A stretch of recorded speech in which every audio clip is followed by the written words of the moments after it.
Fala, fera!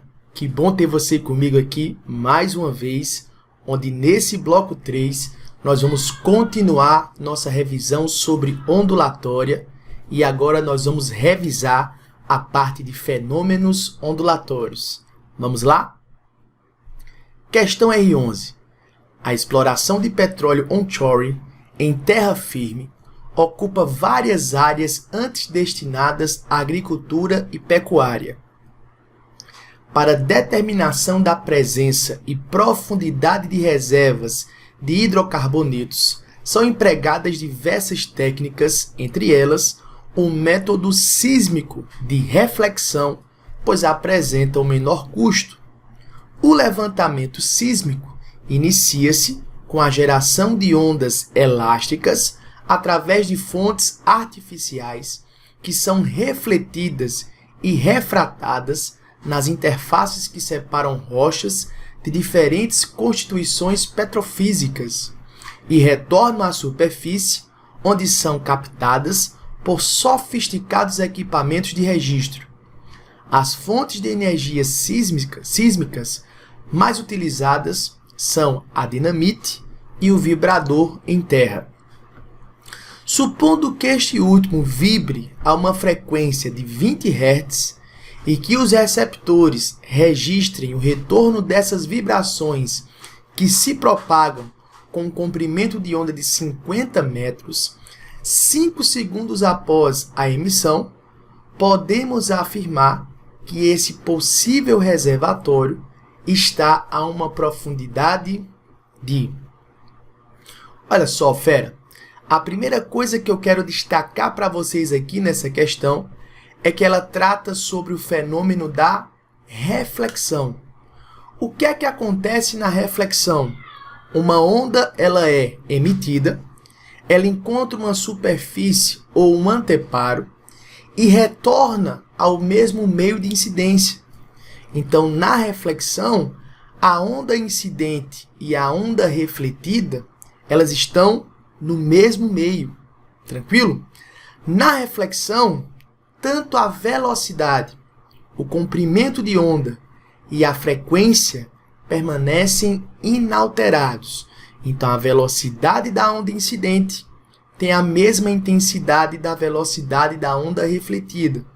O comprimento de onda da onda incidente tem o mesmo comprimento de onda da onda refletida. E a frequência da onda incidente tem a mesma frequência da onda refletida. Então, na reflexão, uma onda, após encontrar uma superfície, um obstáculo ou um anteparo, ela bate e retorna para o mesmo meio de incidência. Portanto, velocidade, comprimento de onda e frequência na reflexão permanecem inalterados. Outro detalhe importante para vocês é que a reflexão ela pode acontecer para qualquer tipo de onda, seja ela de natureza mecânica ou natureza eletromagnética. Tranquilo? Aí ele fala o seguinte, ele fala que esta onda apresenta uma frequência de 20 Hz, um comprimento de onda de 50 metros e fala que o receptor registra o retorno dessa onda 5 segundos após a sua emissão. E ele pergunta qual deve ser a profundidade desse reservatório. Você precisa estar atento porque 5 segundos é o tempo que a onda leva para ir, encontrar o anteparo e retornar para o receptor. Então, 5 segundos é o tempo total.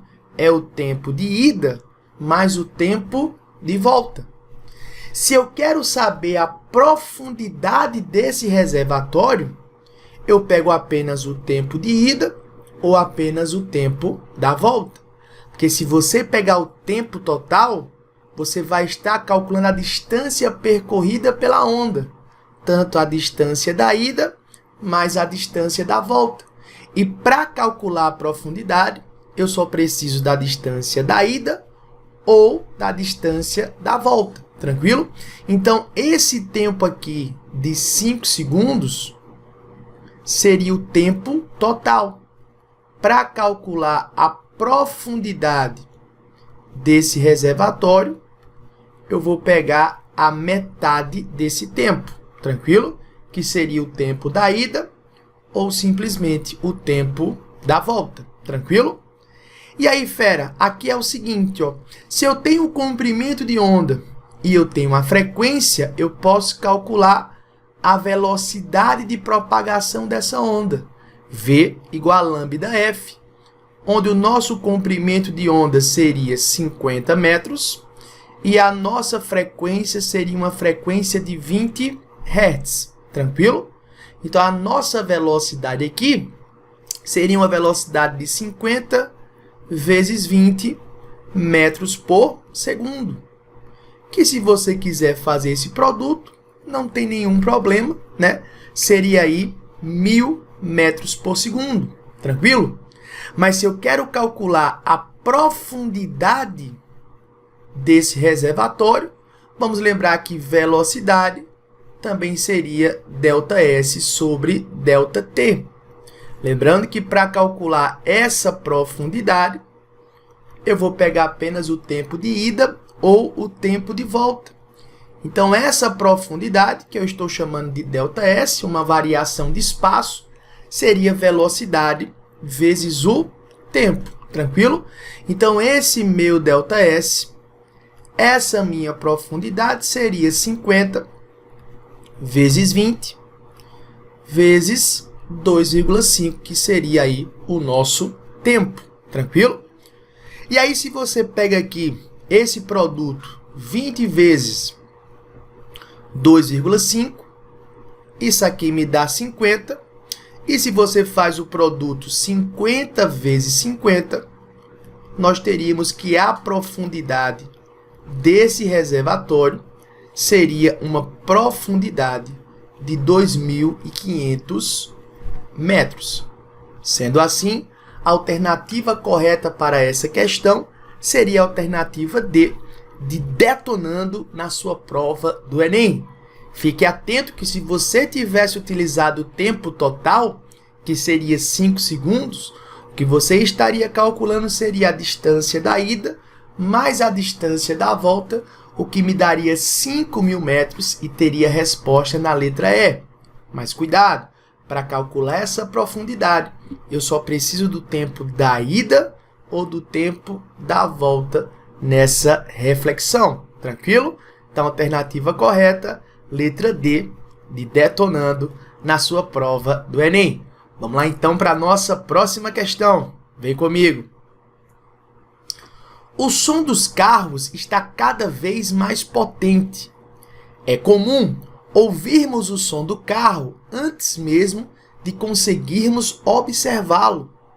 Por muitas vezes, sequer percebemos a música, ouvimos apenas as batidas mais graves, sons de menor frequência. O fato de ouvirmos os sons mais graves antes de observarmos o carro pode ser explicado? Se liga, fera! Nessa questão, nós estamos trabalhando com um fenômeno muito importante para a sua prova, que é o fenômeno da difração. Tá vendo? O que seria o fenômeno da difração?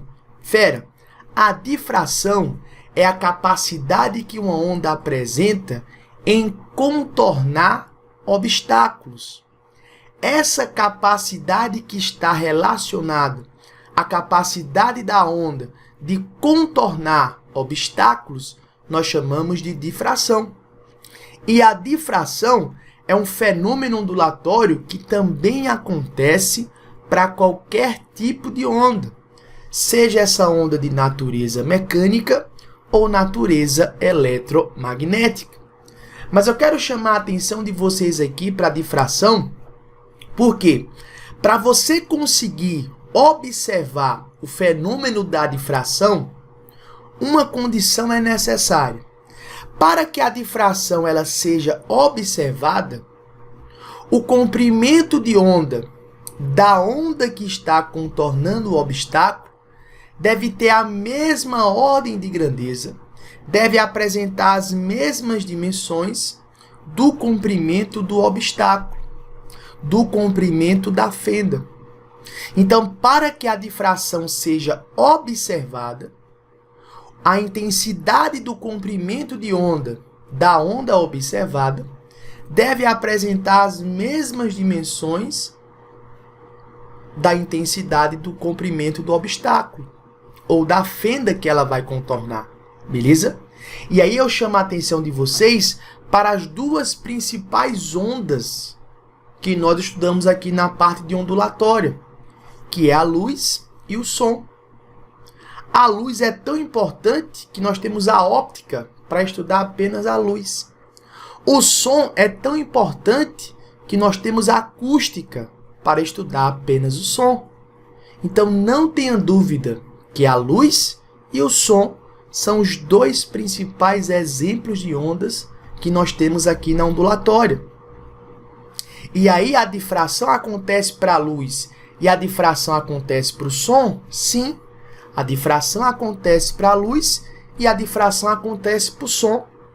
Só que para você observar o fenômeno da difração, no seu dia a dia, fica muito mais fácil você observar a difração para o som do que observar a difração para a luz. Por quê, Taveira?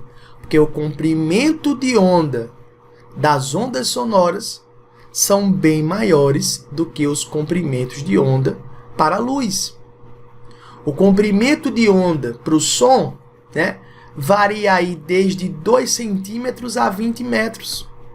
Então, no seu dia a dia, é fácil você encontrar obstáculos entre esse intervalo de alguns centímetros para alguns metros. Já o comprimento de onda para a luz é da ordem aí de 10 a menos 7, 10 a menos 8 metros. Ou seja, é um comprimento de onda muito pequeno. Então, se você quiser observar a luz contornar algum obstáculo, o comprimento desse obstáculo, a dimensão desse obstáculo, deve ser uma dimensão muito pequena, da ordem de 10 a menos 7 metros. É por isso que é mais fácil você observar a difração para o som do que você observar a difração para a luz. E é por isso que ele fala assim, ó, é comum ouvirmos o som do carro antes mesmo de conseguirmos observá-lo. Porque para o som é mais fácil contornar o obstáculo, porque ele está encontrando obstáculos que apresentam a mesma dimensão do seu comprimento de onda. Inclusive ele fala assim, ó, ele fala, por muitas vezes sequer percebemos a música, ouvimos apenas as batidas mais graves, que são os sons de menor frequência. E aí, se você pega a relação entre comprimento de onda e frequência, aqui a velocidade permanece constante, porque o meio é o mesmo, né? Seria o A. Então, quanto menor for a frequência, maior vai ser o comprimento de onda. E aí, se maior é o comprimento de onda, mais fácil para essa onda sonora encontrar obstáculos com as mesmas dimensões do seu comprimento. Então, por isso, nesse caso, você consegue ouvir o som, mas não consegue enxergar o carro. Porque, nesse caso, você consegue observar a difração para o som, mas não consegue observar a difração para a luz. Então, não esquece. A difração, ela acontece para qualquer tipo de onda. Mas para que ela seja observada, a intensidade, o valor do comprimento de onda da onda que você está estudando deve apresentar as mesmas dimensões, a mesma ordem de grandeza das dimensões do obstáculo ou da fenda que ela vai contornar. Aí ele fala assim, o fato de ouvirmos os sons mais graves antes de observarmos o carro pode ser explicado, vamos lá para a letra B, pode ser explicado pela difração mais acentuadas dos sons de maior comprimento de onda, né? Então, para essa questão, a alternativa correta seria a alternativa B, de boa prova do Enem para você. Vamos lá então para a nossa questão R13. Vem comigo. Muitas são as aplicações das ondas eletromagnéticas no nosso cotidiano, dentre as quais podemos citar o celular e o forno de micro-ondas. Ambas as aplicações têm a ressonância como um dos fenômenos que possibilitam seu funcionamento. A ressonância ocorre quando dois sistemas oscilantes funcionam em sintonia, isto é, na mesma frequência, possibilitando a transferência de energia e informação entre eles. Nos celulares, que operam frequências em torno de 1 GHz, assim como em qualquer transmissão de rádio, o transmissor e o receptor devem estar oscilando na mesma frequência, em sintonia, para que ocorra a comunicação.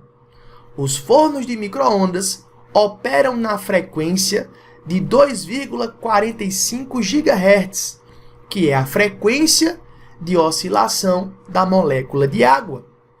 Quando as moléculas de água do alimento sintonizam a frequência emitida pelo forno, passam a oscilar com mais energia, gerando atrito e aquecendo o alimento de dentro para fora.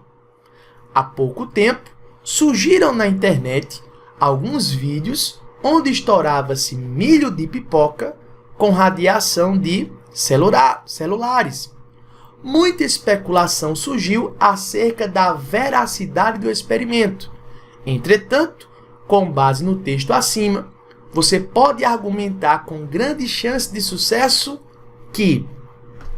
Olha só, fera, antes da gente analisar as 5 alternativas, vamos destacar o fenômeno ondulatório dessa questão R13, que seria o fenômeno da ressonância. E a questão aí é bem clara quanto à ressonância, mas eu vou reforçar para você. Todo sistema apresenta uma frequência natural de vibração.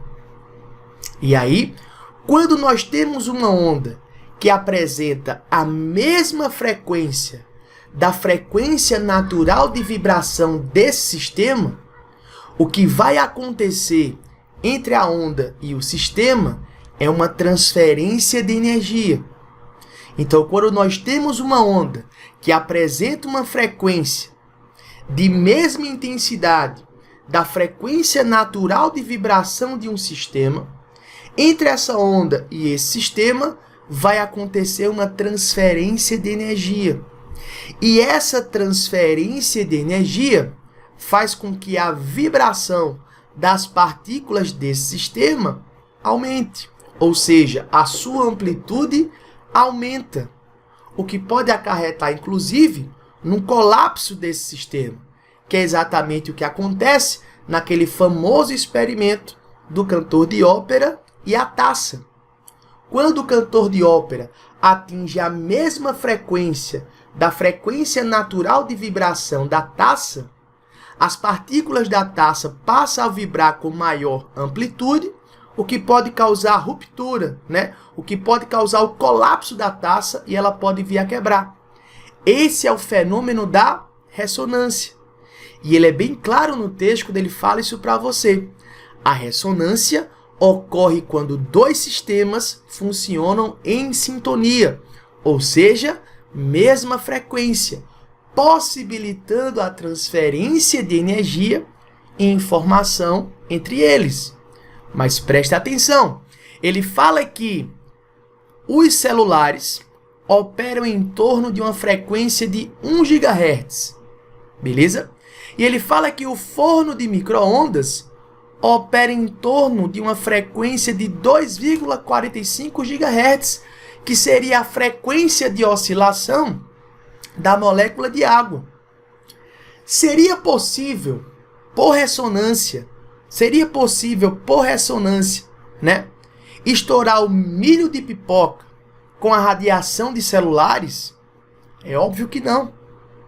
Porque para acontecer a ressonância, para acontecer essa sintonia, essas frequências devem ser muito parecidas, muito próximas ou iguais. E a frequência de 1 GHz e 2,45 GHz são frequências de intensidades diferentes, né? Então, esses vídeos que surgiram na internet de celulares estourando milhos de pipoca, seria muito improvável, pois não teria condição aí de acontecer o fenômeno da ressonância. Porque para que aconteça a ressonância, para que aconteça essa sintonia, tanto a onda como a frequência natural de oscilação do sistema devem ter o quê? A mesma intensidade para que ocorra essa transferência de energia entre eles, né? Então ele fala assim: muita especulação surgiu acerca da veracidade do experimento. Com base no texto, você pode argumentar com grande chance de sucesso que, aí se você for para a letra D, seria a nossa alternativa correta. O experimento é falso, pois não haverá ressonância entre os celulares e a água no milho de pipoca, pois apresentam frequências bem diferentes. Tranquilo? Letra D de detonando na sua prova do Enem. Vamos lá para a nossa questão R14. Vem comigo. A figura a seguir representa uma área coberta pela radiação eletromagnética emitida por duas antenas. Considerando a radiação eletromagnética é uma onda, considerando que a radiação eletromagnética é uma onda e que nesta questão essa onda está representada pelos semicírculos, cujas cristas são os traços cheios e os vales são os traços pontilhados, assinale a alternativa correta. Fera, ampliando essa figura para vocês, nós temos aqui uma figura de interferência. Nessa questão R14, nós estaremos trabalhando com o fenômeno da interferência. Tá vendo? O que seria o fenômeno da interferência? O fenômeno da interferência, fera, você pode associar ao fenômeno da superposição de ondas. É um fenômeno que acontece quando ondas de mesma natureza se encontram. Então, quando eu tenho um encontro de ondas de mesma natureza, acontece a superposição de ondas, e depois dessa superposição, cada onda segue o seu caminho como se nada tivesse acontecido. Preste atenção que a interferência ela acontece para qualquer tipo de onda. Porém, essas ondas elas precisam ser de mesma natureza. Onda eletromagnética pode interferir em onda eletromagnética.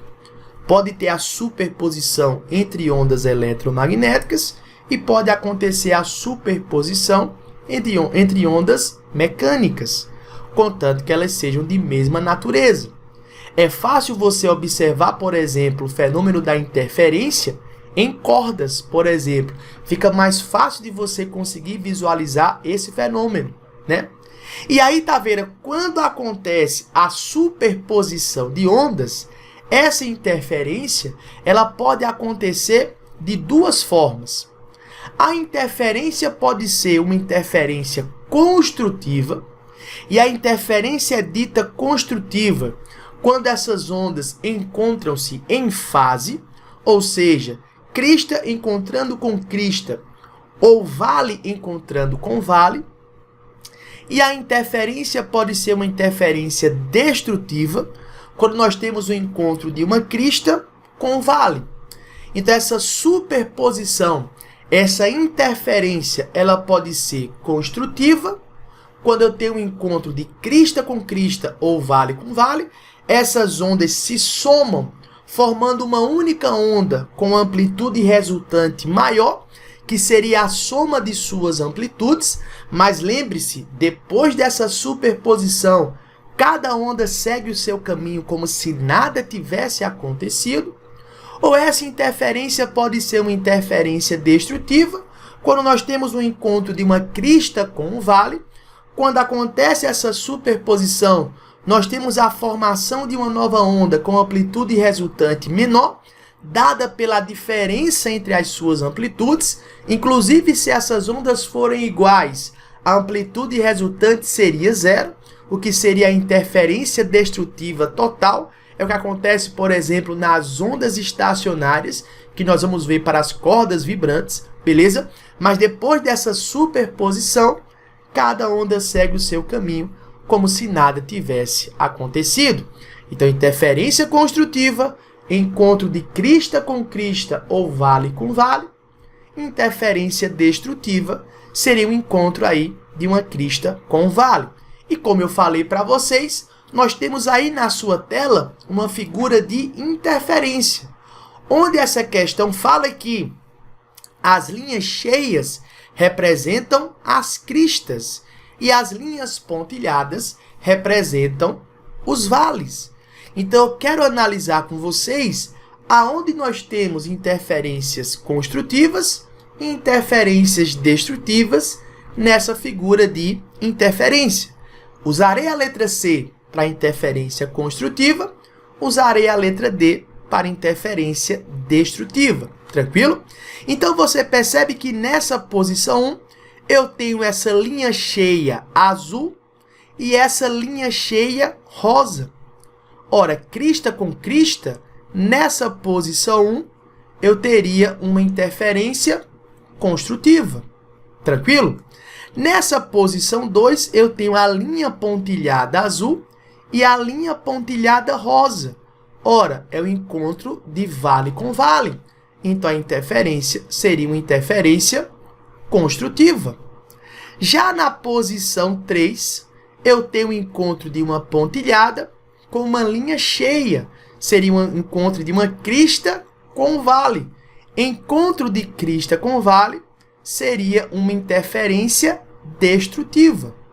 Já nessa posição 4, eu tenho apenas a linha cheia rosa. Não tem fenômeno de superposição nessa posição 4. Então, nessa posição 4, nós não teríamos interferência. Então, na posição 1, crista com crista, interferência construtiva. Na posição 2, vale com vale, interferência construtiva. Na posição 3, vale com crista ou crista com vale, interferência destrutiva. E na posição 4, não temos o fenômeno da interferência. Voltando para a nossa questão, ele fala o seguinte, né? Considerando que a radiação eletromagnética é uma onda e que nesta questão ela está representada pelos semicírculos, cujas cristas são os traços cheios e os vales os traços pontilhados, assinale a alternativa correta. No ponto 1, a amplitude resultante é mínima. Aí seria falso, pois no ponto 1 nós temos uma interferência construtiva, a soma das amplitudes. No ponto 2, a amplitude resultante é máxima. Aí está verdadeiro, porque no ponto 2 nós temos uma interferência construtiva, a onda resultante, a amplitude resultante na interferência construtiva é a soma das amplitudes. Tranquilo? Vamos olhar a letra C.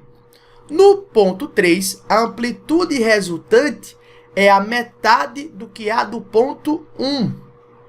E aí, muito cuidado, porque se essas ondas, por exemplo, forem ondas iguais, essa interferência destrutiva que acontece no ponto 3 seria uma interferência destrutiva total. Então, aqui está falso. No ponto 4, a amplitude resultante é nula. Por que está falso? Muito cuidado, porque no ponto 4 não acontece interferência. Tudo bem, mas nós temos ali no ponto 4 uma crista. E essa crista apresenta uma certa amplitude, né? Quando ele fala que a amplitude é nula, é como se a onda não tivesse amplitude, tranquilo? Mas se no ponto 4 nós temos uma crista, apesar de não ter interferência, nós temos a amplitude dessa crista. Então, a amplitude resultante não pode ser nula, né? Na letra E ele fala assim, no ponto 2, a amplitude resultante é o dobro do que a do ponto 3. Nada nós podemos afirmar, né? Porque, por exemplo, se essas ondas forem ondas iguais, a amplitude do ponto 3, por ser uma interferência destrutiva, seria uma interferência destrutiva total. E a amplitude seria 0. Então, nada eu posso afirmar com relação a ser o dobro ou não, tá? Então, com certeza, nessa questão, a alternativa correta seria a alternativa B.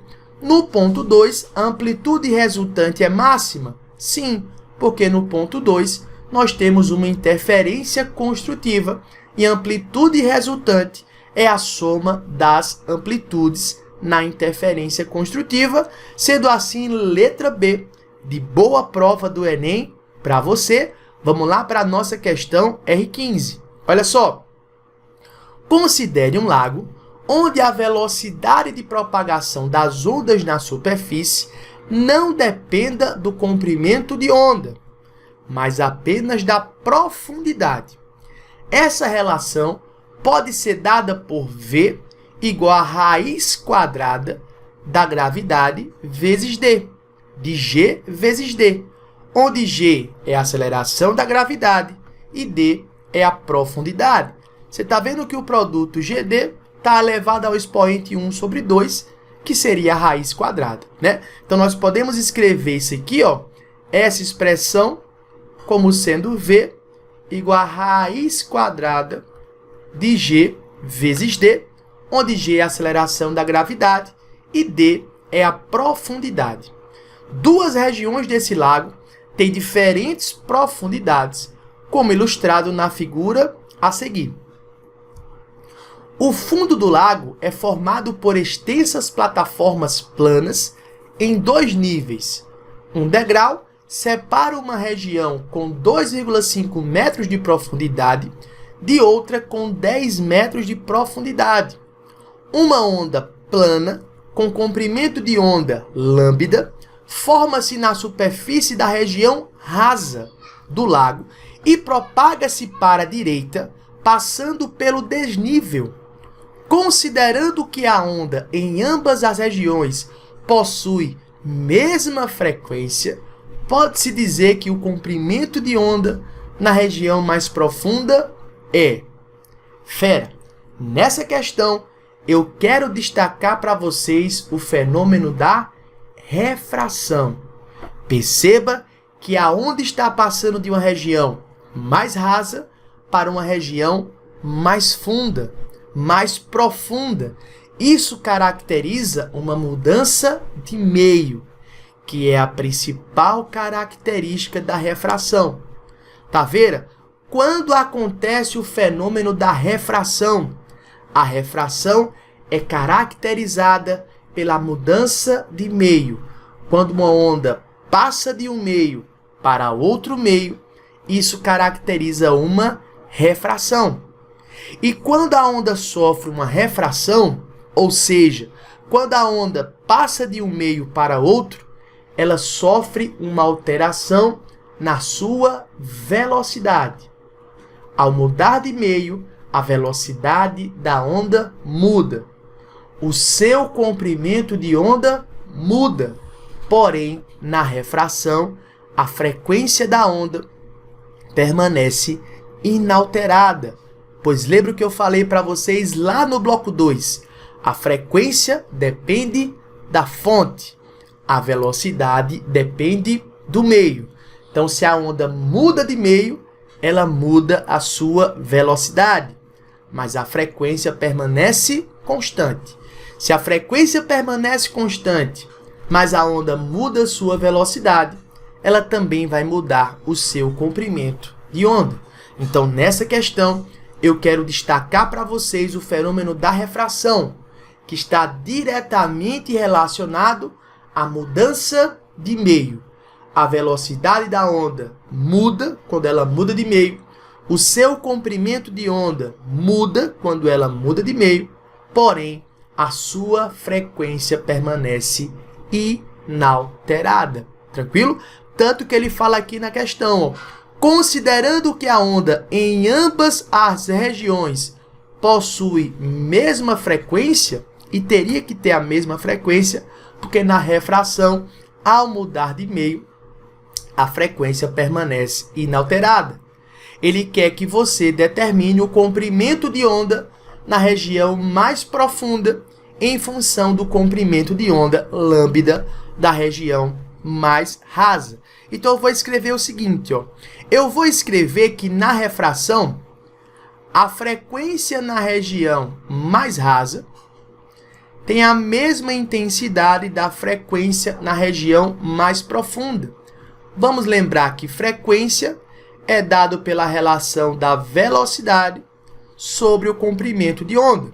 Então, eu teria que a velocidade na região mais rasa sobre o comprimento de onda na região mais rasa é igual à velocidade na região mais profunda sobre o comprimento de onda na região mais profunda. Tranquilo?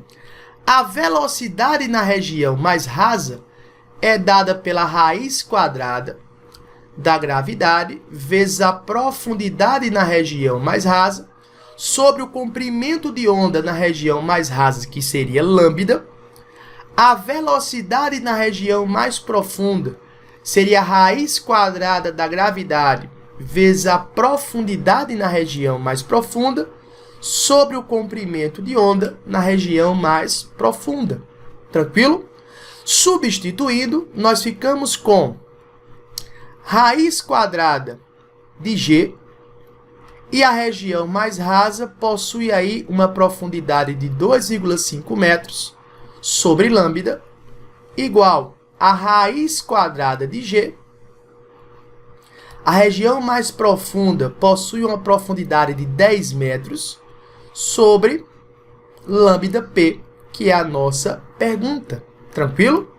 Então, eu posso escrever que o comprimento de onda na região mais profunda vai ser igual a lambda, que multiplica a raiz quadrada. Como essa raiz quadrada de G vezes 2,5 vai passar dividindo, eu posso colocar todo mundo numa única raiz, tranquilo? Então, eu vou escrever o seguinte: o comprimento de onda na região mais profunda é igual a lambda, que multiplica a raiz quadrada de G vezes 10 sobre G vezes 2,5. Tranquilo? A gravidade vai embora com a gravidade. Se eu faço 10 por 2,5, isso me dá 4. E todo mundo sabe que a raiz quadrada de 4 é igual a 2. Logo, o comprimento de onda na região mais profunda seria 2 vezes maior que o comprimento de onda na região mais rasa, que é o lambda, né? Então, o comprimento de onda lambda P seria 2 vezes maior que o comprimento de onda na região mais rasa, que seria o lambda, e com isso, nessa questão, a alternativa correta seria a alternativa B, de boa prova do Enem para você. E com isso, nós finalizamos o bloco 3. Peço que vocês assistam a aula no bônus dessa semana sobre fenômenos ondulatórios. Vale a pena você conferir essa aula sobre todos os fenômenos ondulatórios que podem aparecer na sua prova do Enem. Eu te encontro nos próximos 2 blocos, onde vamos tratar sobre acústica e ondas estacionárias. Até lá e valeu!